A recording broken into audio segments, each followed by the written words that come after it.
To the people on Maplewood Street in Topeka, Kansas, John Whitaker was just another middle-aged bachelor in a quiet neighborhood. He mowed his lawn every Saturday morning, waved politely to the mailman, and drove his mother to church every Sunday in his tan Buick LeSabre. There was nothing remarkable about him, unless you noticed how each night he disappeared inside his house, alone, lights dimmed, blinds closed. John was 48, soft-spoken, recently retired from the Postal Service after 25 years of steady work. He had never married, never nearly tried. His mother, Margaret Whitaker, who lived in a back bedroom and spent her afternoons crocheting and watching courtroom television, said, "He always wanted a family, but the girls here didn't see him. He was invisible to them." And that's where it began. A man who needed love more than anything else. Like many men his age who felt overlooked and out of sync, John turned to the internet. He started slowly, Facebook groups, church forums, even online Scrabble games. Then one night in late 2022, he clicked on a banner ad, "Find True Love in Africa, Beautiful Ghanaian Women Seeking Marriage." The site was called Black Beauties International. The photos were glamorous, dark-skinned women in bold, traditional dresses, their smiles wide and eyes full of warmth. It felt exotic, different, and for John, intoxicating. That's where he met Amaki. She claimed to be a 32-year-old teacher from Accra, Ghana, or at least her profile said that. She had almond-shaped eyes, waist-length braided hair, and a confidence that made John feel seen. They messaged every day, video called, talked into late nights about life, God, and growing old without someone beside you. She called him my lion. He called her Angel. Within 2 months, she said she loved him. Within 3, they were speaking of marriage. Margaret didn't trust it. "You've never met this girl, John," she said, her voice tight. "You're about to fly across the world and marry someone you've known 3 months through a screen. But when love finally shows up for someone who has waited half a lifetime, reason becomes something easy to overlook." John had already bought the ring. He'd already wired $3,500.00, $1,500.00 for visa paperwork that Amma said was urgent, then $2,000.00 for her mother's medical bills. At first, he emptied most of his retirement savings to make the journey possible. In early February 2023, John boarded a plane for Ghana with a suitcase full of new clothes, a small black leather Bible, and the belief that sometimes miracles do come. He arrived to warmth. Ghana was humid and vibrant, nothing like Kansas. Amma was even more radiant in person. Her family welcomed him with open arms and traditional drumming. Their wedding was under a mango tree in Aburi in her village. Neighbors, chickens, children, laughter. John wore bright kente cloth. Amma glowed in red and gold. A pastor blessed them. They danced. They feasted on goat stew and okra soup. That evening, in a candlelit room in her aunt's home, they consummated their union. But something else happened that night. Amma's mother, a woman with cloudy eyes and layers of beads around her neck, led John into the kitchen before the ceremony. She gave him a carved wooden cup filled with thick, bitter soup. "This will protect your love," she said. "Drink it whole." John hesitated, but Amma smiled from the doorway. He drank it all in one trusting gulp. He didn't know then that this would be the last time he truly fell. The wedding, held 2 days after his arrival in Ghana, was swift and magical, and no one seemed to challenge it. In Aburi, such celebrations didn't wait for second thoughts. When a man crossed an ocean to claim his bride, the village rejoiced as if prophecy had come true. The sun beat down over red dirt roads, heat shimmering. John's pale Midwestern skin glowed under vibrant yellow and green kente cloth. Amma was stunning in crimson and gold embroidery, her head wrapped in silk, her smile unwavering. Drums pounded, dancers swirled, dust rising. Women ululated, their voices weaving joy and mystery. John didn't understand every ritual, but he smiled, clapped, followed Amma's lead. When asked to place his hand on a carved stool, swear loyalty to her lineage, They dusted his feet with white powder, tapped his shoulders with a dried goat's tail. Amma whispered, "You're doing perfect, my lion." He tasted food unlike anything he'd known. Jollof rice bursting with spice, grilled tilapia wrapped in banana leaves, thick soups, palm wine that flushed his cheeks and blurred his vision. That night, under lanterns strung between trees, fireflies like spirits, they danced. In Amma's aunt's clay-walled home, Amma lit a single candle by the bedside. She undressed him slowly, lovingly. They made love wordlessly, in rhythm and breath. When sleep came, he remembered thinking, "I have never felt so wanted." But just before dawn, John woke to strange sounds, whispers low and wet like water moving through cloth. He was groggy, shadows moving outside the window. Amma's mother, arms raised, another woman sprinkling ash in a circle. He watched, silent. He didn't ask about it in the morning. Some things, he decided, are better left unexplained. He told himself it wasn't his place to question what he didn't understand. Still, something about the soup bothered him. Bitter taste. His stomach cramped. But Amma kissed him, and he forgot the discomfort. The next day, filing paperwork at the registry, he was made officially married. That evening, Amma told him she couldn't travel yet. Her passport renewal delayed. "I'll follow soon," she promised. John didn't doubt her. He felt so full of love, new identity, new role as husband. He even gave her $1,000, 0 cents for visa expenses. At the airport, she kissed him gently. "Don't forget what we shared. Even the spirits are watching over us now," she whispered. On the flight home, John slept most of the way. But somewhere over the Atlantic, a strange chill crept into his lower back, like something inside him had stirred. Still, he told himself it was travel fatigue. When he landed, his mother Margaret was waiting, holding her arms out, smiling. Amma was not there. "She'll come later. We're married now," John said, tugging at his collar. Margaret hugged him tight, then paused, sniffed near his shirt. "Honey? What's that smell?" she asked. John frowned. "I don't smell anything." But nobody yet knew. That smell, not the wedding or kisses or even the soup. It was the real beginning. He returned to Kansas with kente cloth, handmade souvenirs, a leather pouch tied by Amma around his wrist for protection. He never opened it, and in the first days back, grief crept in.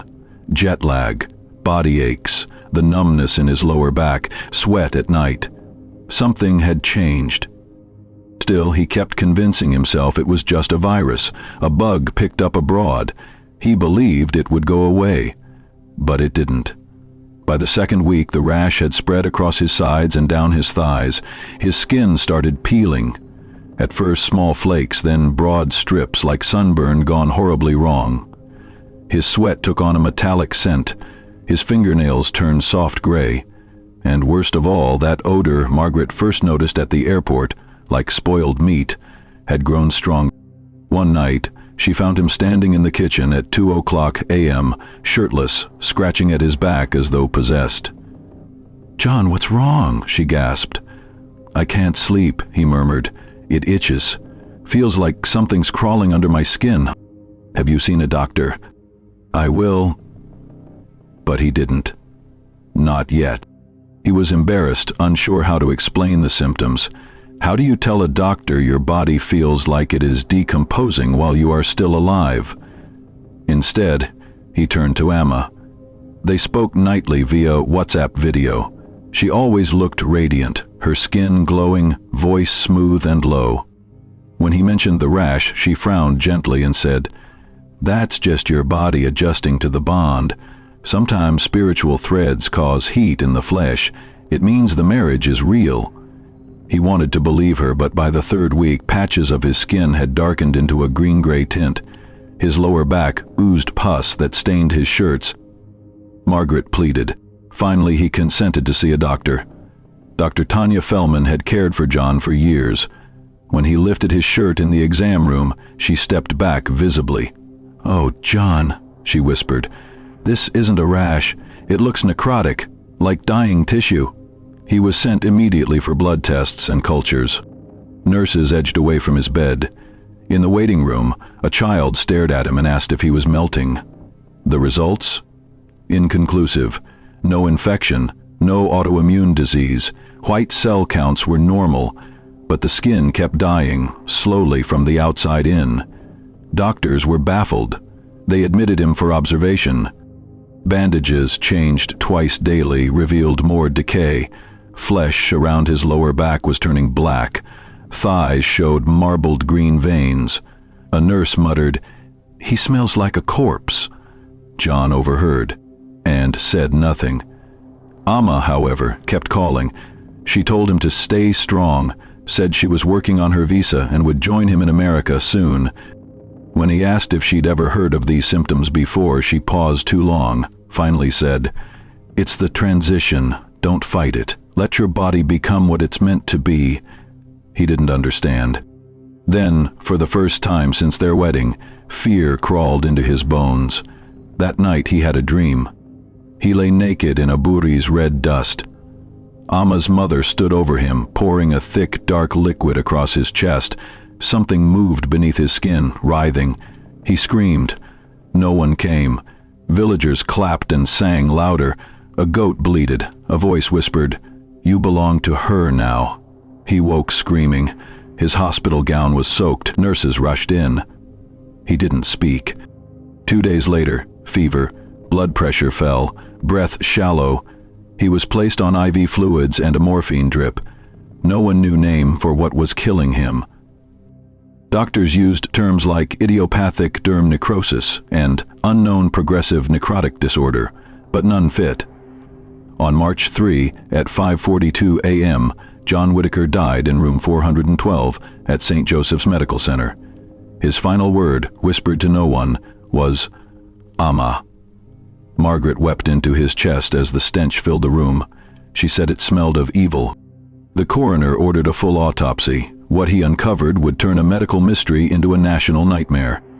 At first, he suspected necrotizing fasciitis, a flesh-eating bacteria. But no infection, no trauma, no insect bites. What he found instead was far more disturbing. A pattern. It began at his lower ac, where skin had turned black and glossy like old tar. Flesh there was dry in parts, liquefied in others, with a foul, sour odor that clung to the room. Not just dying skin, actual rot. Decay crept along predictable paths, up the spine, down thighs, creeping muscles turning jelly, nerves exposed and burned out. All while no known medical cause. Until the scalpel reached his lower intestines. What Dr. Leonard Cruz found in John Whitaker's rectal cavity was not part of him at all.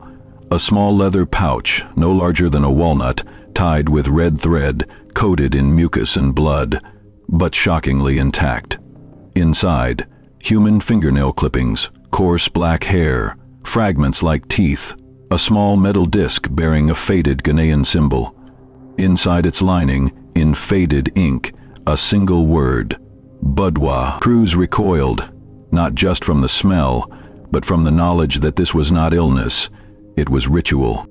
He bagged the pouch, sealed it, sent it to the state lab, but by end of day the pathology unit was buzzing.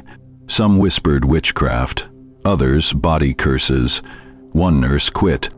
Photos of the pouch reached Dr. Rubenwami Mensah at University of Missouri, a Ghana-American anthropologist studying ritual medicine and folk traditions. When Cruz described what was in it, hair, nails, coin, carved tooth, Mensah stunned him. "That's not medicine," he said. "That's binding magic. Old, illegal even in Ghana." The word abudwi was chi in a local dialect, meaning returning rot. According to tradition, the pouch binds body and spirit to invoke decay, physical and mental, for betrayal. The coroner's cause of death was listed as massive systemic tissue necrosis, undetermined etiology, but Cruz added a note, possible ritual interference. Investigations followed. FBI knocked at Margaret Whitaker's door. Agent Molly Rivera asked for Amma's contact. Margaret offered a yellow sticky note with Amma's number in John's neat script. Answered only by voicemail. Disturbing findings emerged. Ako Swa Adamako. Married twice before. One husband, a Belgian engineer who died mysteriously. Another, a French teacher who vanished. In Topeka, Margaret refused to bury her son until answers came. He lay in cold storage, too decomposed for viewing. Obituary: John Edward Whitaker. Devoted son, faithful husband, victim of something we may never understand. Agents and scientists probe deeper. Even the aunt's home, where John had stayed during his wedding week, was empty, its walls spray-painted with symbols that Dr. Mena later identified as those of a fringe spiritual sect known as DW, or the ones who claim love through power. The deeper investigators dug, the stranger things became. Because John Whitaker may not have been merely deceived or exploited, he may have been chosen, marked, used, then discarded like someone's borrowed body. In the weeks that followed, men in Canada, the UK, and the US came forward, each claiming to have met women from the same website, each reporting similar symptoms, each rotting. Dr. Leonard Cruz, after more than 1,500 autopsies in his 23-year career, gunshot wounds, chainsaw dismemberments, bloated bodies fished from rivers, had never seen anything like what he found inside John Whitaker. The leather pouch was only the beginning, not the end. After sending the fetish bag for forensic analysis, Cruz resumed his internal examination. What he uncovered was not merely gradual decomposition of skin and muscle, it was a total biological collapse. John's liver was blackened and brittle like dried fruit, his lungs filled with a green, syrupy fluid. His stomach lining had collapsed inward, and when cut open, it released a stench so foul that 2 lab technicians fled the room in nausea. But the most disturbing discovery came when Cruz opened the heart. At first, it appeared intact, with no sign of trauma or infarction, but when he carefully sliced through the left ventricle, he saw something embedded in the wall. A human tooth, adult molar, not John's. Cruz dropped the scalpel. Whoever did this had not only carried out a symbolic ritual, they had placed real, foreign, organic matter inside his vital organs. Literally, his body had been turned into a vessel for alien elements. What should have been medical findings became folklore. In his report, Cruz wrote, "Unidentified biological artifacts present within cardiovascular tissue, organ systems showing deterioration consistent with the estimated time of death. No known pathogen explains the rate or pattern of tissue death. Recommend forensic anthropologist and occult consultant review." When images were sent to the FBI pathology lab in Quantico, Dr. Nine Shaw, a specialist in fringe death cases, was called in. She stared at the slides for a long minute before whispering, "We have seen something like this before." Then she opened her archive to photos from 2017, Belgium. A man named Gillis Martin, also married abroad, also dead within weeks, also suffering unexplained tissue collapse. The difference? Gillis was cremated before autopsy. His death was labeled systemic failure due to an unknown infectious agent. Shaw flagged John Whitaker's case with high concern, likely ritualistic origin, threat level active. Meanwhile, forensic results on the leather pouch arrived. The hair matched no individual in any U.S. database. The coin was an old Ghanaian paywall from the 1970s, worn down almost melted. The most startling finding was in the lining. A powdered compound with trace amounts of dicurimonium, also known as devil's snare, a powerful hallucinogenic used in voodoo ceremonies, capable of delirium, paralysis, amnesia, and, at high doses, death. Combined with certain West African herbs, the compound could induce a slow neurotoxic process, body decay over weeks, mind aware long enough to feel every moment.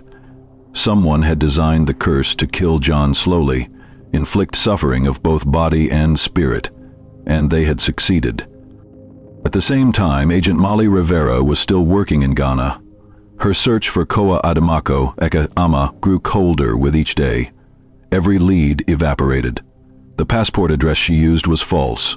The aunt who hosted John disappeared. Even the woman who officiated the wedding never existed in any national clergy registry. But then, in a burned-out internet cafe in Kumasi, she found a clue. A dusty terminal, half-broken, had logged into the now-defunct matchmaking site Black Beauties International. The user profile LionFinder48, John's. Beneath his messages were dozens of other profiles, all using the same IP address. Different names, same writing style, the same photo metadata. All fake. Ama, or whatever she called herself, had likely been running multiple identities. John wasn't the first, only the one who died slow enough to be noticed. 3 weeks after John's autopsy, 2 more men in the U.S., both from Michigan and recently back from Ghana, reported symptoms matching John's: skin discoloration, nausea, inexplicable odor. One of them, 44-year-old Marcus Lee, had something even worse to share. "She gave me a drink," he said in hospital, "said it was to seal our bond. Then she made me swallow this capsule, said it had hair and blood in it. I thought it was symbolic." Rivera asked if he still had it. Marcus thought he'd passed it. He had stomach pain for days, blood in his stool. Then came the smell. The next morning he was found unconscious. 2 days later, he was gone. Autopsy revealed small fibrous objects in his stomach lining, fragments of cloth, and what looked like chicken bone, all consistent with the Whitaker case. The story leaked to fringe blogs first. Men dying after marrying abroad. Cult? Scam? Within days, mainstream media picked up the tale. CNN, NBC, BuzzFeed, podcasts exploded. On Reddit and TikTok, hashtags spread. Rotting groom, Black Widow wives. Everyone had a theory, but none, CDC, FBI, Interpol, could answer the one question that mattered. Where was she? Back in Topeka, Margaret Whitaker stood at her son's closed casket. No service held, no viewing possible. She pressed a trembling hand to its lid and whispered words only she and John would ever know. "You were never weak, baby. You just wanted to be loved." And someone somewhere had taken that longing and twisted it into a curse. By April, the FBI had issued a red notice via Ako Adamako, alias Amachesi, wanted in connection with at least 3 American deaths. In Ghana, the name drew only murmurs or shrugs. "She never used her real name there," said Inspector Kwabena Agomen. "Among the few who knew her, she was always just the wife-maker." Through interviews in Ghana's eastern regions and tracing money transfers from the U.S., the investigation led to a ruined compound in the forest. Ash and vines, the smell of old oil and burnt cloth. Beneath a cracked concrete slab, they discovered a circle of blood-stained stones around a clay altar, charred human teeth, arranged in ritual precision. Dr. Ruben Mensah, the anthropologist called in for the case, confirmed the site belonged to a sect known locally as Du, pronounced D, a cult that once meant love and healing, but twisted. Its founder was Esiaro, a once respected herbalist and midwife who lost her daughter to a foreign tourist in a suspected visa-for-sex relationship. Her daughter was found drowned, ritual cuts on her thighs, and Esiaro vanished into the mountains for nearly 5 years. When she returned, she began preaching a doctrine of spiritual reclamation through flesh and bond to the outside world. Du presented itself as a sisterhood of healing, but underneath they practiced ritual domination, targeting foreign men, binding them through food, sex, blood, and organ-based curses. They didn't just want vengeance, they sought ownership. The group spread via secret WhatsApp chains, underground retreats, and matchmaking websites funneling victims in. One site was Black Beauties International. Documents recovered from that site revealed Amachi had been a member of Du since 2015. She climbed quickly through the ranks, known for her beauty and the effectiveness of her bondings. She reportedly performed 5 soul unions between 2016 and 2022. 3 of those men were later confirmed dead. 2 more disappeared. In ritual scrolls recovered, written in old scripts, each man was assigned a new name: the soil, the vessel, The Sacrifice, The Whisper, and The Lion. The last matched John Whitaker's nickname, My Lion. A woman named Afia Oir, a former DEW member who had escaped the cult and was under government protection in Kumasi, agreed to speak with Agent Rivera on condition her face never be shown and her voice never recorded. "She didn't just believe in the rituals," Afia whispered. "She loved them. Men had taken so much from us, our bodies, our futures, and now we would take from them what they never guarded, their trust." Afia described the ceremony. First, the man must consume a binding agent, hidden in soup or tea. Then, during intercourse, the woman whispers a binding chant in his ear. Finally, a symbolic object, hair, nails, blood, is introduced inside his body, either surgically or by ingestion. In John Whitaker's case, the leather pouch had been inserted rectally, likely while he slept or under drug-induced stupor. Afia paused. But for Amaki, it wasn't just spiritual. It was sport. She enjoyed watching them fall apart slowly. She said it made her feel powerful. Back in the States, FBI profilers began building a psychological profile. According to Agent Rivera's notes, Amachi showed signs of high-functioning psychopathy, charming, manipulative, intelligent, but utterly devoid of empathy. She didn't see what she was doing as murder. Rivera said in a task force meeting, she saw it as balance. In her mind, men who entered her world or space became hers to conquer. Despite massive efforts, Amaki's digital trail went cold after March. Her phone pinged once in Lagos, then vanished. Border cameras saw no trace. Some believed she escaped by fishing boat to Ivory Coast. Others thought she returned to the forest to the ruins of DEW, performing one last severance ritual, cutting all ties. Then in June, Raymond Pierce, 62, from Baton Rouge, Louisiana, reported feeling targeted. He showed police a photo of a woman he'd been speaking to online, Kessie, who claimed to be in Togo caring for a sick aunt, planning a visa. She asked for $1,200, 0 cents, for paperwork. The photo was the same one John once showed his mother. Same hair, smile, tilt, eyes. Something about how she asked about his health, sleep, diet, or whether he ever awoke in pain. Something felt off. The FBI acted, but by the time they traced her email, it had already been deleted. The account used a rotating IP generator registered to a fake business in Sierra Leone. The profile photo vanished from the site. But one thing was clear. Amaki hadn't stopped. She was hunting again. Meanwhile, local authorities ordered the compound in Sawam burned. Before demolition, an officer named Kojo snuck inside and filmed a video for TikTok, captioned, "This is where they say the curse began." The footage showed stones of the altar, the tooth circle, and a wall of photos pinned to cracked wall. Passport-size images of men, mostly white or light-skinned, each with a red mark scrawled across the forehead. At the center was John Whitaker's photo, burned at the edges, his mouth scratched out. Below, in blood and soot, a final message in Miwa, in Deno. "Ooh, I own his soul." While the FBI rushed to anticipate Amaki's next move, another wave of reckoning rose. Quiet grassroots, from women. It began with a Reddit thread. "My dad died after marrying a woman in Ghana." Posts multiplied. One user from Chicago spoke of marriage in 2019 to a woman named Amma. A month later, he smelled like trash bags. Doctors found no answer. By the week's end, over 20 women had posted stories. Fathers, uncles, brothers who all met women via international dating sites. All sent money, traveled abroad, then died under bizarre, unexplained conditions. Rapid organ failure, strange infections. One death, officially ruled self-inflicted after inserting objects into his rectum. Most families remained silent. Shame until the Whitaker case broke open suspicion and outrage. One of the first to speak was Tasha Hill, 29, an IT specialist from Ohio. Her father, Clarence Hill, had married Mame in 2018 after meeting her online.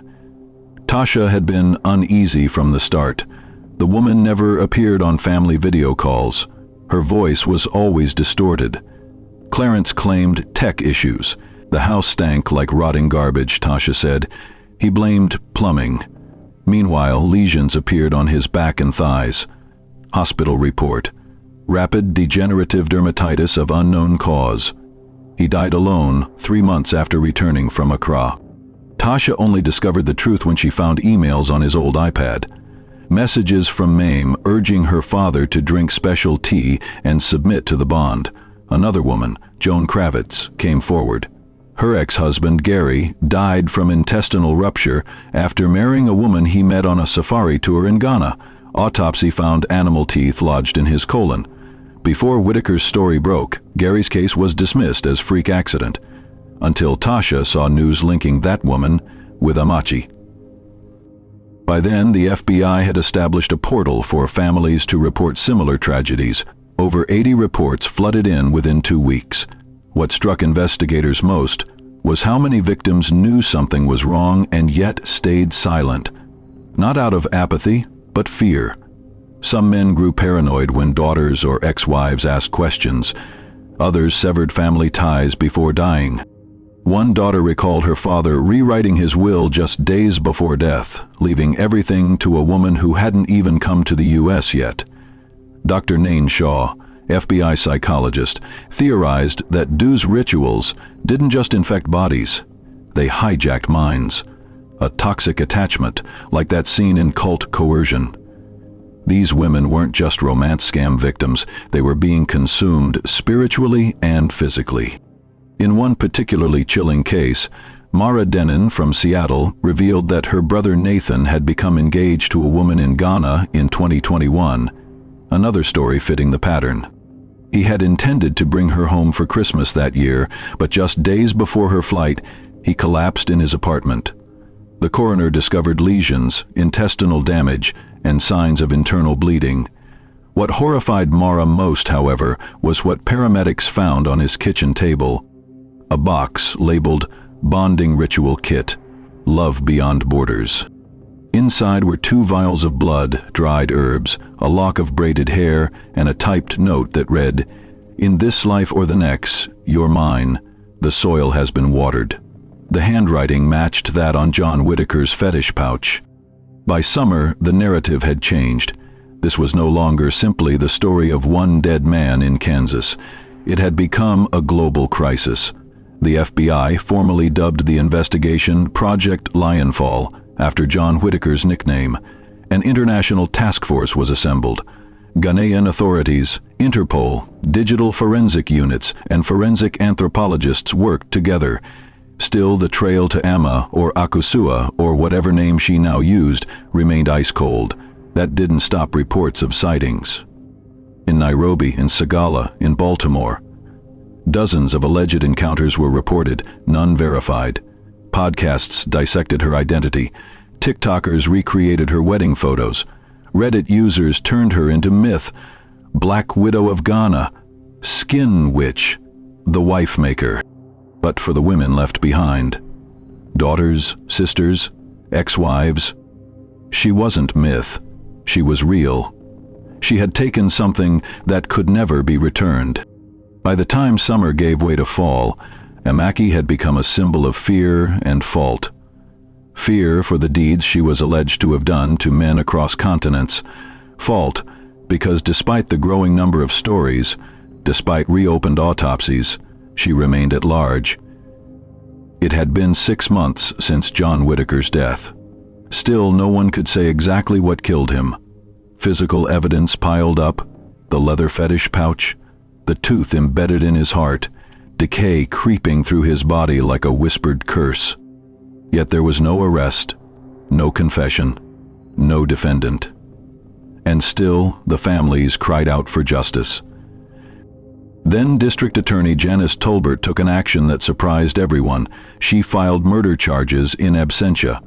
Bold, symbolic, maybe theatrical, but to the grieving families it was the first time someone had dared to say out loud the name they feared.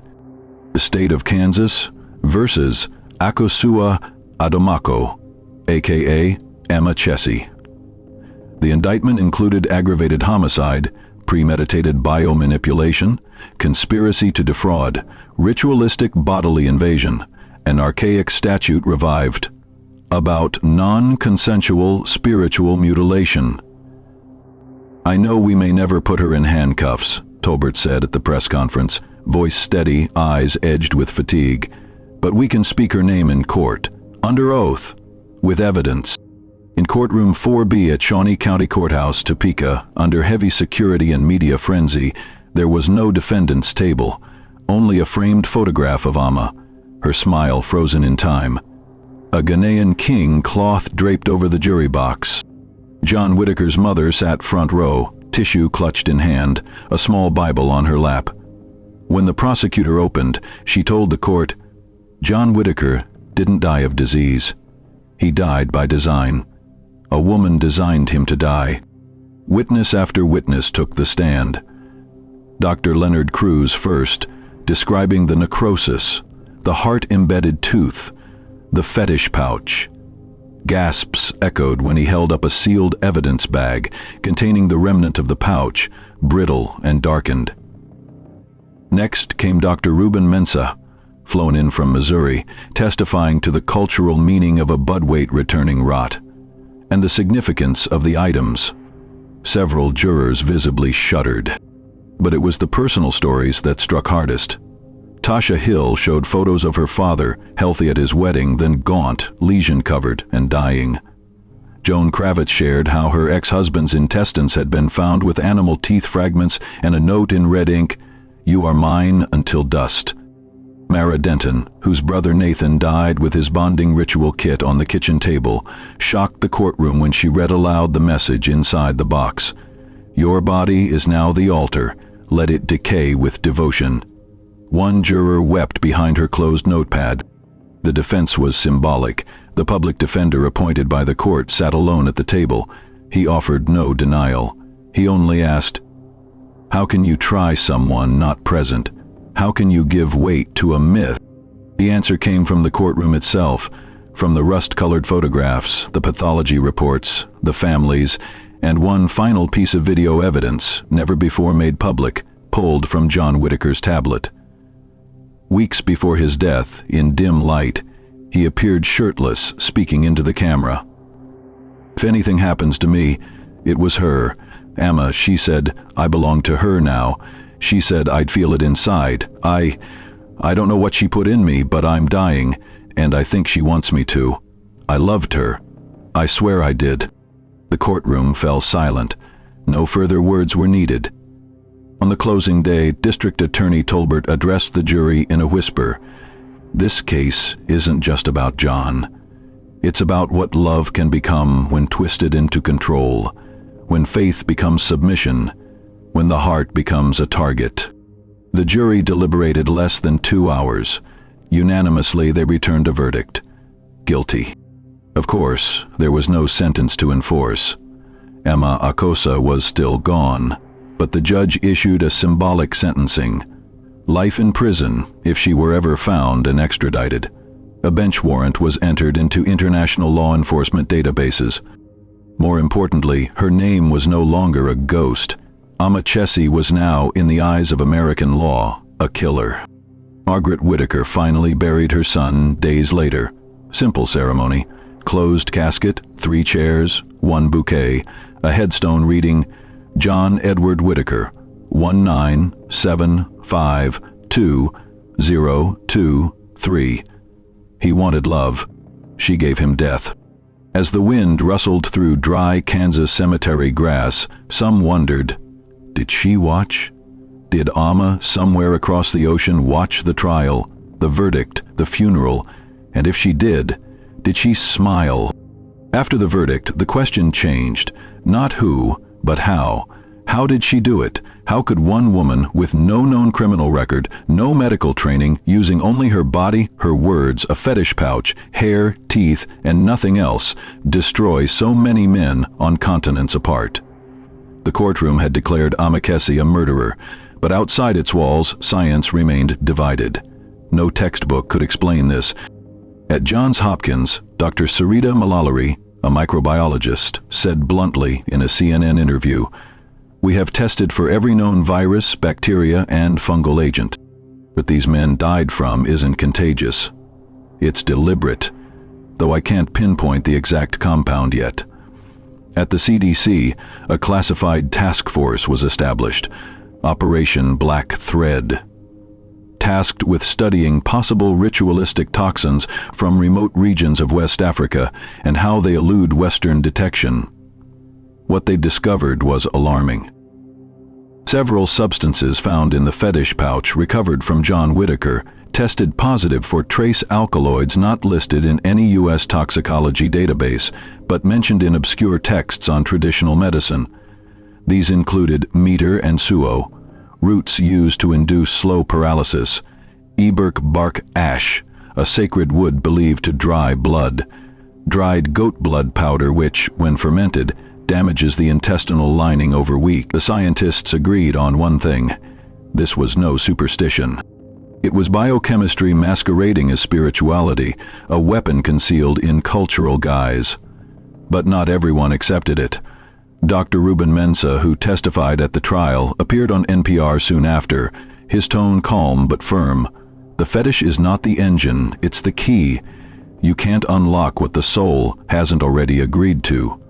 When pressed, he explained, "These men didn't merely fall for Amma, they offered themselves. She used belief as a medium, and belief," he paused, "can kill faster than poison." In fact, there was mounting evidence that not all victims received the same ritual components. A man found dead in Montreal had no physical artifact in his body, not a pouch, no foreign substance, but his skin blackened, just like John Whitaker's, and his stomach lining collapsed inward.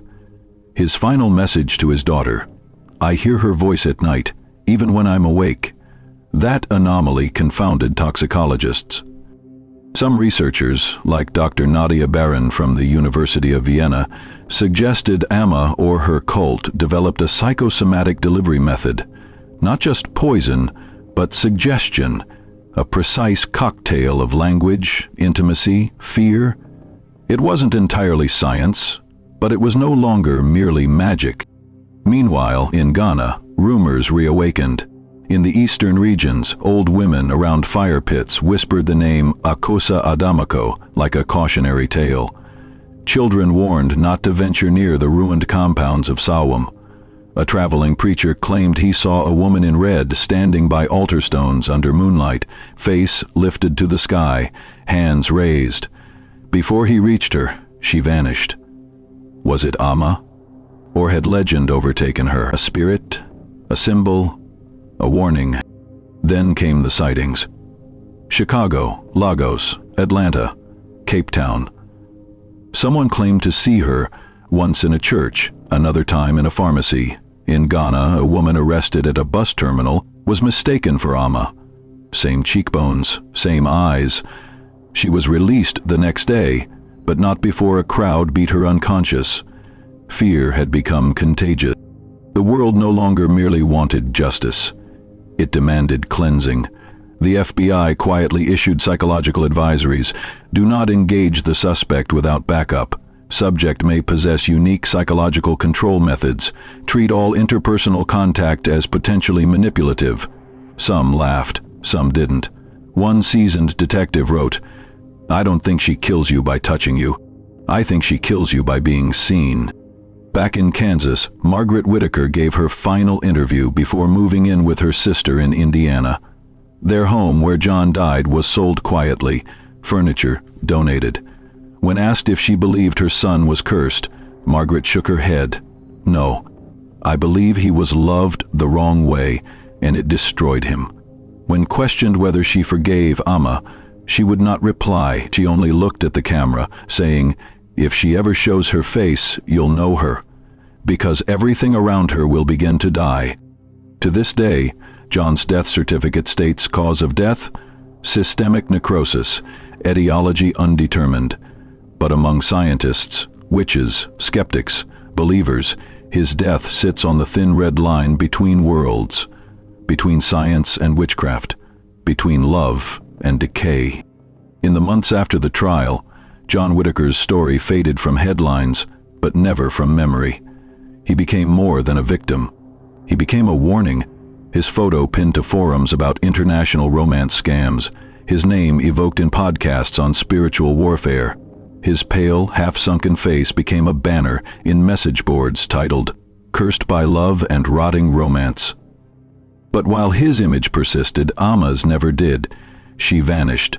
No credit card activity, no new SIM cards, no bank withdrawals, no confirmed border crossings. The face that once appeared in wedding photos survived only in screenshots and memory. Yet she kept returning. In New Jersey, a 58-year-old man returned from Sagal with necrotic symptoms. His daughter told investigators he had married a teacher named Amma. Same promise, same name. He survived, just barely.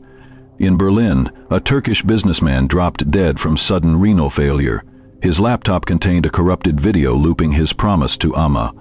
In Georgia, a visiting preacher convulsed during communion. He whispered one word before he passed: red dress.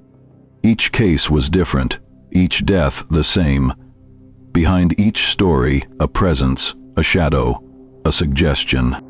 Investigators working Project Lionfall began to change. One by one, task force members left. Some cited burnout, others nightmares. One agent moved her family to another state, convinced Amma had followed her in dreams. Only Molly Rivera stayed. Once skeptical, now she kept a photo of John Whitaker on her desk, not as evidence, but as a talisman. She never said why, but she stopped dating. In Saum, the altar stones crushed by bulldozers. Locals said it didn't matter. The stones weren't the power, she was. Rumors say she was spotted on a fishing boat to Benin, said to be seen in a hotel lobby in Johannesburg, dressed all in white. Now living in America under an alias. A TikTok clip caught a reflection in a New Orleans voodoo shop mirror. 14 million views, yet no proof. Maybe that is the curse. She could be anyone, anywhere. By now, Amma was no longer just a person. She was a story, and stories, when repeated enough, gain their own life. At John's grave in Kansas, the headstone cracked the winter after the trial. Groundskeeper blamed frost, but Margaret believed it was something else. She dreamt again, as she always did, of John standing in a red clay field, looking back, and behind him, just out of frame, a woman, barefoot, glowing, in red. On the anniversary of his death, Margaret received a letter, no return address, a single sheet, corners aged, smelling faintly of herbs and charcoal. It read, "You tried to bury him, but he still belongs to me." Between the folds, a lock of braided black hair pressed. So the story never truly ended. It crossed oceans, slipped through medicine and magic, through screens and skin, through heartache and desire. The name changed, the ritual changed, but the face remained. The smile remained. And somewhere another man, scrolling late at night, will receive a message. "Hello, my lion." And he will reply,